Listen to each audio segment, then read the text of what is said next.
Hello, fantastic DeVry students. Dr. Stan Reilly here. I wanted to record just this very brief discussion thread video for you having to do with the mission statement for the organization.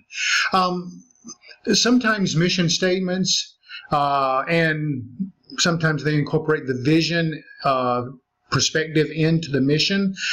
Typically, the mission statement itself deals with where the organization is in its current competitive environment, whereas the vision statement communicates where the leaders within the organization view the company is going, the strategy for the future.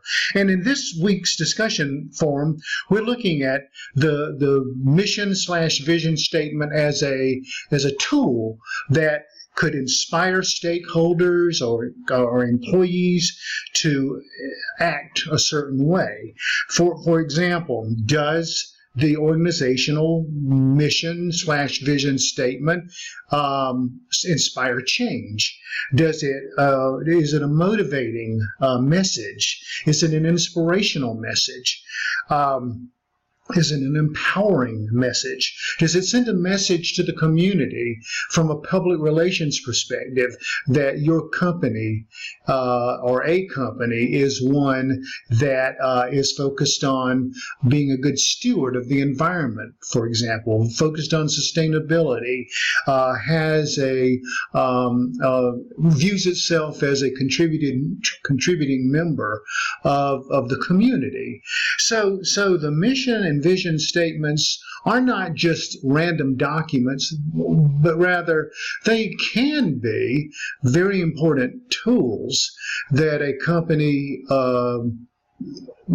uses in order to share information about its relationship with the employees/stakeholders, and of course the shareholders, as to where they see themselves presently and where they hope to go in the future. And of course the shareholders are going to be very interested in the company's fiscal responsibility toward them, all right, as investors.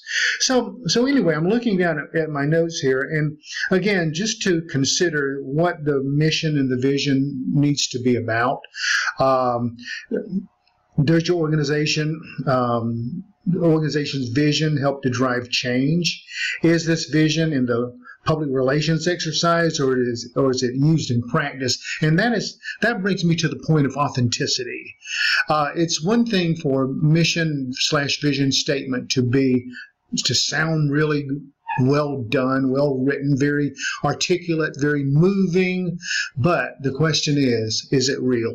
Is the company really doing what they say they are doing, or what they say they will be doing? That's the real test of an authentic company and the authentic leaders that run them. And it also sends a powerful message to employees because, of course, quality leadership begins at the top. All right, well, that's what I wanted to share with you, and in this discussion forum, and I hope this conversation, one-way conversation, was helpful for you moving forward. Thank you.